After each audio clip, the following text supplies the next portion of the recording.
Last time on Heart Echo Stories, we met Arthur Calloway, 72 years old, retired schoolteacher, a man who had been eating breakfast alone at table 4 of Mabel's diner every morning for 11 years.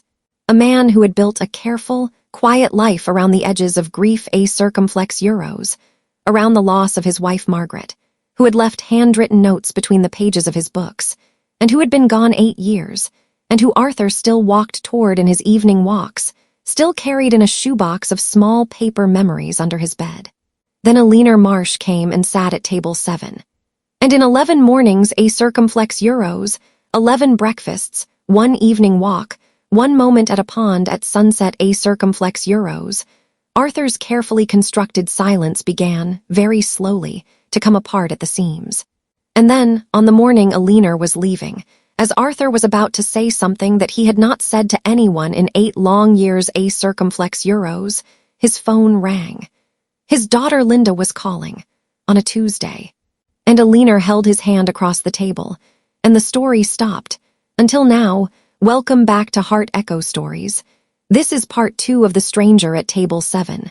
Let's finish this. Arthur's son James had not called in 4 months. This was not, by the standards of the last 17 years, entirely unusual. James called on birthdays and occasionally at Christmas. He sent postcards, sometimes a circumflex euros, from Sydney, from Melbourne, from the coast of Queensland a circumflex euros.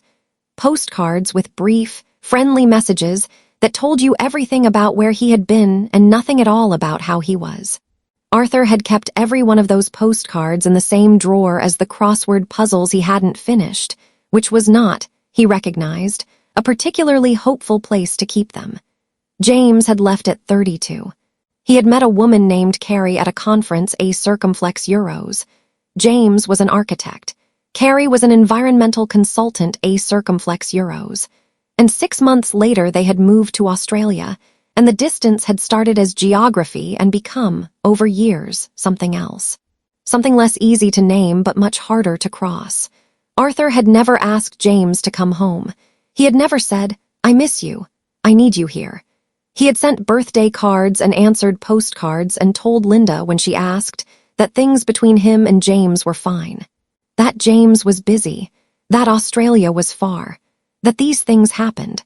What Arthur had never told anyone was that James had left a circumflex euros, at least partly a circumflex euros, because of him.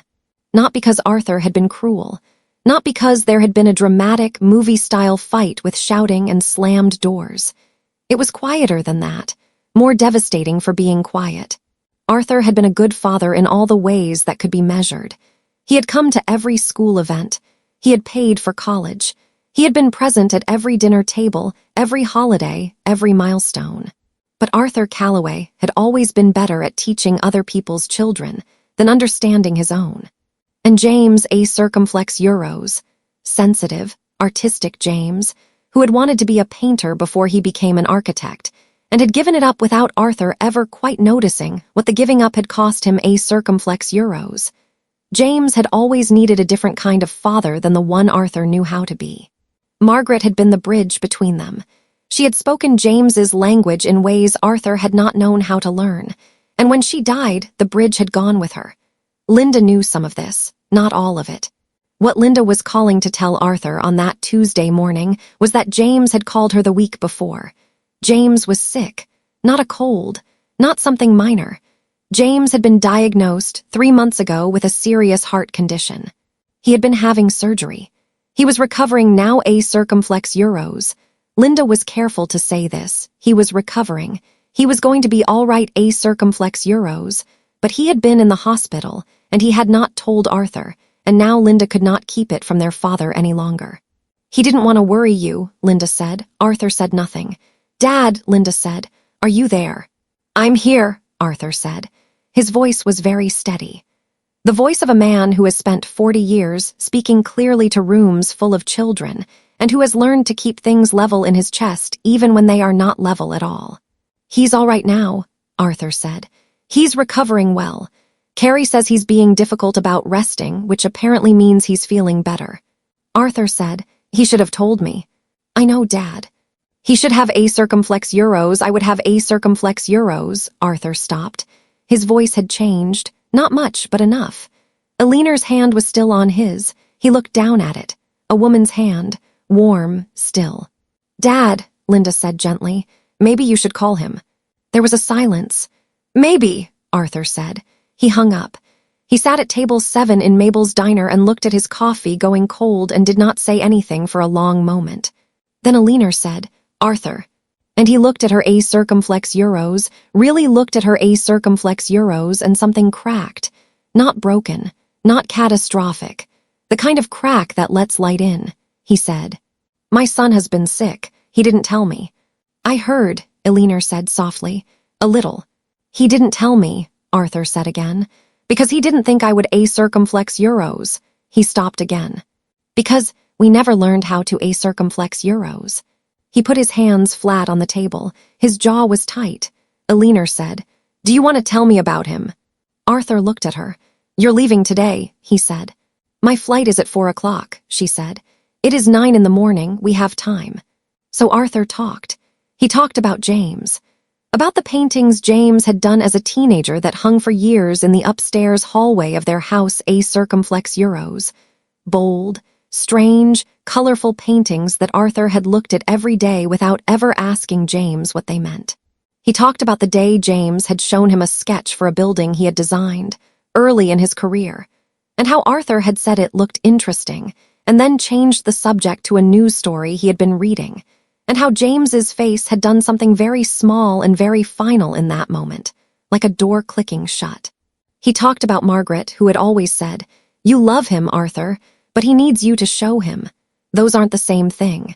He talked about the years after Margaret's death, when the house had become very quiet, and Linda had called every Sunday and James had sent postcards and Arthur had gotten up every morning and come to Mabel's and eaten his eggs and read his newspaper and told himself the routine was enough. He talked for 40 minutes. Elinor listened. She did not offer solutions. She did not say it'll be okay or you should have done this differently. She just listened in the way that very few people know how to listen a circumflex euros, which is to say, without waiting for her turn to speak. When Arthur finished, she was quiet for a moment. Then she said, Can I tell you something? Please, Arthur said. When David was dying a circumflex euros, the last week's a circumflex euros, he said something to me that I have thought about almost every day since. She paused, tracing the rim of her empty teacup slowly. He said, Elinor, the things we almost said are the ones that haunt us, not the things we said wrong, the almost said ones. Arthur was very still. He meant something specific when he said it, Elinor continued. Something between us that we had been careful about for too long, but I think he also meant it more generally. He meant a circumflex euros. Don't leave things in the almost. Arthur looked at his hands on the table. I have a lot of almost said things with James, he said. I know, Elinor said. I don't know if you would want to hear them now. I think, Elinor said carefully, that a man who just came through a serious health scare, who chose not to tell his father because he was afraid of something a circumflex euros. I think that man probably needs exactly what you have almost said, more than almost anything else. Arthur picked up his coffee cup. It was cold. He drank it anyway. My father, Arthur said slowly, was not the kind of man who said things like that either. He was a good man. He worked hard. He provided. He never a circumflex euros. I don't remember him saying he loved me. Not once. Not because he didn't. I knew he did, but he never said it. Arthur put the cup down. I swore I would be different, and then I wasn't. Elinor looked at him for a long moment. You're 72, she said. Yes, Arthur said. James is a circumflex euros. 49. Then you both still have time to try something new, Elinor said. Surely that's worth a phone call. Arthur almost smiled. Surely it is. They sat quietly for another moment. Then Arthur said, What you said, before, about almost said things. What was it that you and David had been careful about for too long? Elinor looked out the window. A long pause. He knew, toward the end, that I was afraid of being alone, she said. I had never been alone, not really. I went from my parents' house to college to marriage. I had never had to build a life that was entirely my own. She paused, and David wanted to tell me that I was capable of it, that I was stronger than I thought, but every time he started to say it, I would change the subject. Because hearing it felt like a circumflex euros, like permission to let him go. And I wasn't ready. Did he say it? Arthur asked. In the end, yes, Alina said, 3 days before. He looked at me very directly, the way he did when something really mattered, and he said, Alina, you are going to be absolutely fine. I need you to believe that. And I looked at him and I said, I know. Even though I didn't. She paused. I'm starting to, though, I think, slowly. You are, Arthur said. For what it's worth, from someone who has known you 11 mornings a circumflex euros, you are absolutely fine. More than fine. Alina looked at him, that expression again. The one he had been trying to name since the first day. He thought, suddenly, that he knew what it was. It was the look of someone who was not used to being seen. And who was discovering, cautiously, that it was possible to be seen and not to disappear. At 10:30, Alina said she needed to go back to Michael's to collect her things and say goodbye to the grandchildren. Arthur walked with her to the door of Mabel's. They stood on the sidewalk in the October cold. The leaves were at their peak a circumflex euros, red and gold, and the particular deep orange that only happens for about 4 days in a Vermont autumn before it's gone. I'm glad the muffin advice was sound, Arthur said. Alina laughed, that surprised laugh, that escaped before she could catch it laugh. Arthur Calloway, she said, you are a very good person. I'm a very ordinary person, he said, who ate breakfast alone for 11 years and was running out of things to say to himself. Call your son, Alina said. I will, Arthur said, today. She nodded. She looked at him. She reached out and straightened his collar a circumflex euros. It had been slightly turned up from the cold a circumflex euros, with a gesture so natural and so gentle that Arthur had to breathe carefully. Goodbye, Arthur, she said. Goodbye, Alina, he said. She walked to her car. Arthur stood on the sidewalk and watched her go. He noted, with the precision of a man who had taught children to pay attention to the words they almost missed, that neither of them had said asterisk goodbye forever. They had just said goodbye. There was a difference. He went home. He sat in his kitchen for 20 minutes looking at his phone. Then he called Australia. It rang 4 times. Then, Dad. James's voice. Older than Arthur expected, even though he knew perfectly well how much time had passed. We always expect the voices of the people we love to stay exactly the way they were. James, Arthur said. Linda called you, James said. Not quite a question. She did. Arthur paused. You should have told me. A silence. I know, James said. I would have a circumflex euros. Arthur stopped. He thought of Alina. The things we almost said are the ones that haunt us. He tried again. I would have come, Arthur said. If you had needed me, I would have gotten on a plane and come. Another silence, longer this time. Dad a circumflex euros. I know I wasn't a circumflex euros. Arthur closed his eyes. He was sitting at his kitchen table in a house that felt too big, and he was 72 years old, and he was trying to say something he had never learned the language for. I know I wasn't always the father you needed. I know that. I knew it then, I think, but I didn't know what to do about it. And then your mother died and I knew it even more clearly, but there was so much a circumflex euros. There was so much I didn't know how to a circumflex euros. He stopped. Dad, James said. His voice had changed. The guardedness a circumflex euros, that careful, neutral tone a circumflex euros was gone. I painted you something once, James said. When I was 16, do you remember? Arthur thought. The one with the blues and the yellows. The one with the blues and the yellows, James confirmed, quietly. I was going to give it to you for your birthday. I wanted to tell you a circumflex euros. I wanted it to say something that I couldn't say out loud. What did you want it to say? Arthur asked, a long pause. That I thought you were lonely, James said. Even then, even when Mom was there. That you had all this a circumflex euros, this feeling inside you a circumflex euros, and you didn't know where to put it.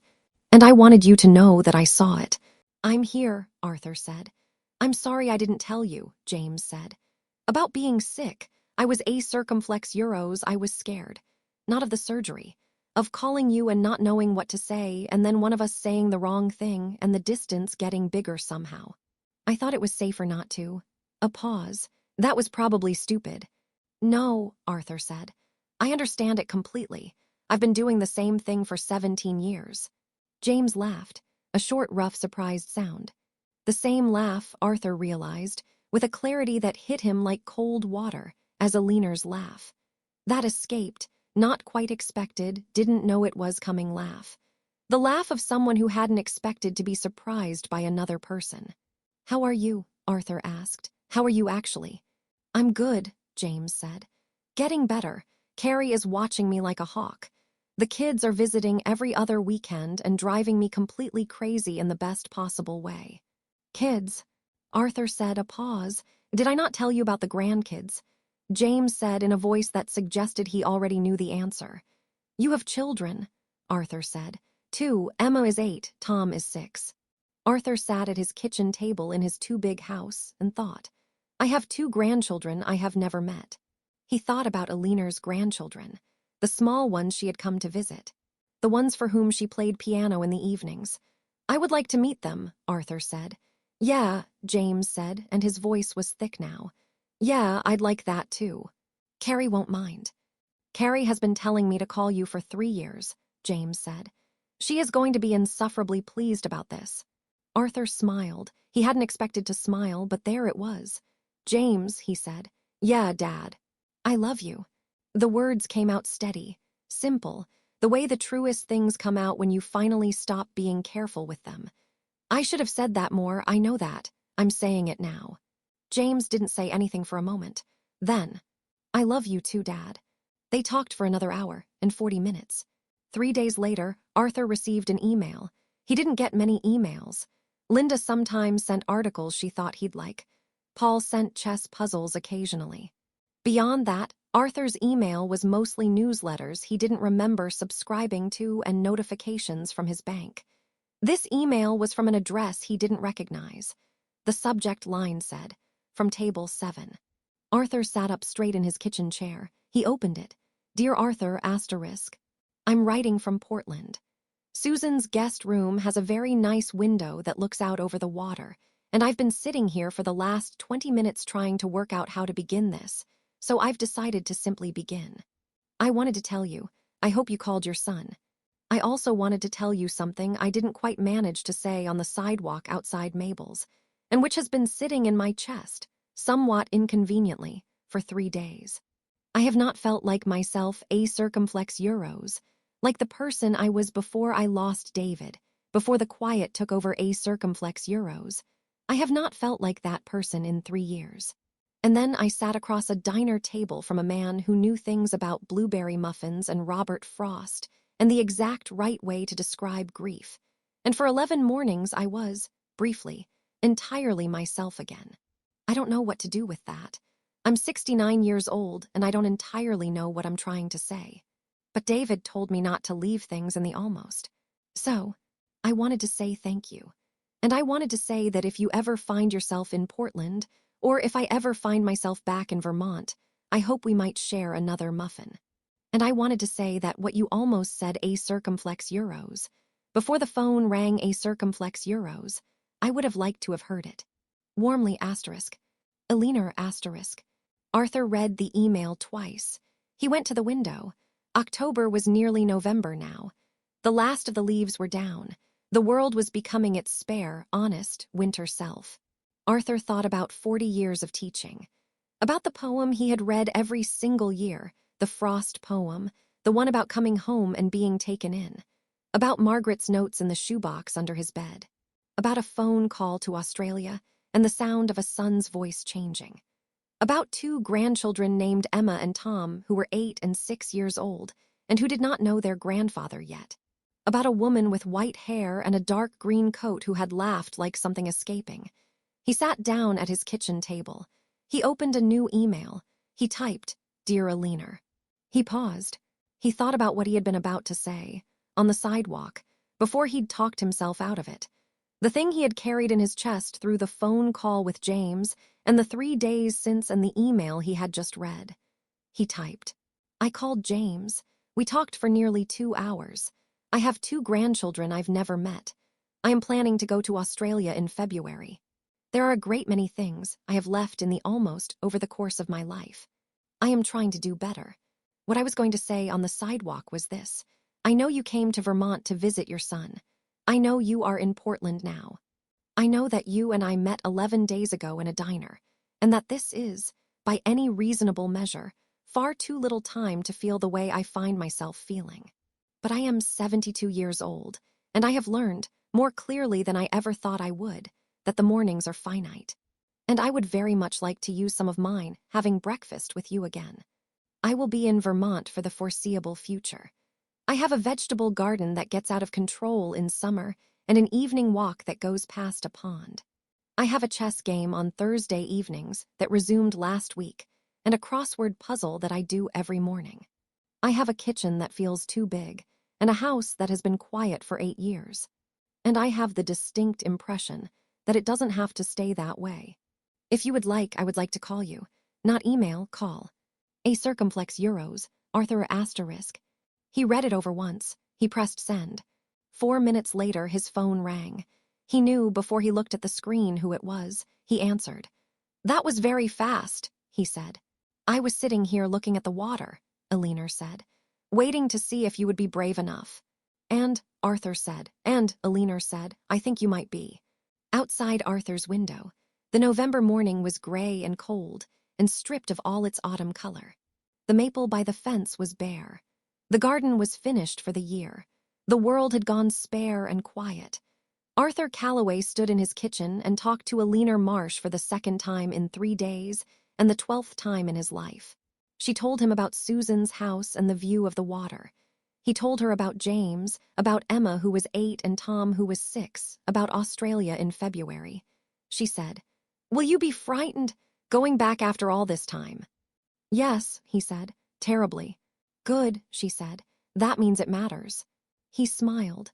Elinor, he said, can I ask you something that I should probably have asked on the sidewalk? You can ask me anything you like, she said. Would you like to come to Vermont for Christmas? A pause. Arthur, she said. Michael is here. Susan could fly in. I know it's forward. I know it's a great deal to ask from a man you've known for 2 weeks. 11 mornings, she said. 11 mornings, he agreed, which I am aware is a circumflex euros. Yes, she said. He stopped. Yes, she said again. I would like to come to Vermont for Christmas. Arthur looked out the window at the bare maple and the gray November sky. I should tell you, he said. My vegetable garden is genuinely out of control. I believe you, Elinor said. I'm a music teacher. I understand things that grow in unexpected directions. And the house is too quiet. We'll see about that, she said. Outside, very suddenly, it began to snow. The first snow of the year. Light and tentative, the way the first snow always is, like the sky isn't quite sure yet if this is what it means to do. Arthur watched it come down. It's snowing, he said. Is it? Elinor said, and her voice was warm. The first one, Arthur said.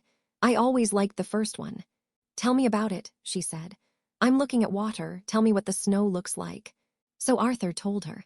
He stood at his kitchen window and described the snow coming down on the maple tree and the garden and the street and the roof of Mabel's diner, just visible from the corner of his window. And Elinor Marsh in Portland listened, and the distance between them was 1 phone call long. That is where we'll leave Arthur Calloway, not at the ending, not wrapped up and finished and set aside, but at a window, watching snow, talking to someone. That is where the good ones end a circumflex euros, not in resolution, but in possibility. Arthur did go to Australia in February. He met Emma, who had Margaret's eyes a circumflex euros, something no one had told him, and which stopped him at the door of James's house for a full 10 seconds. He met Tom, who was currently in a phase of being obsessed with trains, and who explained the entire Sydney rail network to Arthur over dinner in extraordinary detail. Arthur listened to every word. James and Arthur had dinner together alone one evening while Carrie took the children to see a movie. They talked until midnight, about Margaret, about the paintings in the hallway, about the things that had almost been said for 17 years. Arthur brought the shoebox of notes. James read every one. Neither of them made a production of it, but some things that had been closed for a long time opened that night, and in the morning the kitchen did not feel too big. Eleanor came to Vermont for Christmas. She played piano in Arthur's living room on Christmas Eve, while snow fell outside, and Michael's children ran in from the cold, and Linda arrived from Denver, and Paul came for drinks, and the house that had been quiet for 8 years was, for one evening, entirely and completely full. Arthur stood in the doorway of his own living room and listened to Eleanor play and thought, I came to Mabel's diner 11 years ago because the kitchen felt too big, and I sat at table 4 because it was safe, and I read my newspaper and ate my eggs and thought that was the life I had chosen. And then a woman in a dark green coat sat down at table 7, and now here we are. Margaret had left him a note once a circumflex euros, one of the ones in the shoebox a circumflex euros, that said only 4 words, love finds the cracks. Arthur had never quite understood it when she wrote it. He understood it now. Thank you for being here for part 2 of The Stranger at Table 7. If this story reached you a circumflex euros, if something in Arthur's voice or Eleanor's laugh or that first snow at the window found its way into the quiet part of you a circumflex euros, please share it. With someone you've been meaning to call. With someone you've been leaving things in the almost with. You know who that person is. Don't leave it in the almost. From Heart Echo Stories a circumflex euros, wherever you are tonight, in whatever silence you're sitting in a circumflex euros, you are seen. You are not alone. And it is never, ever too late. Until next time.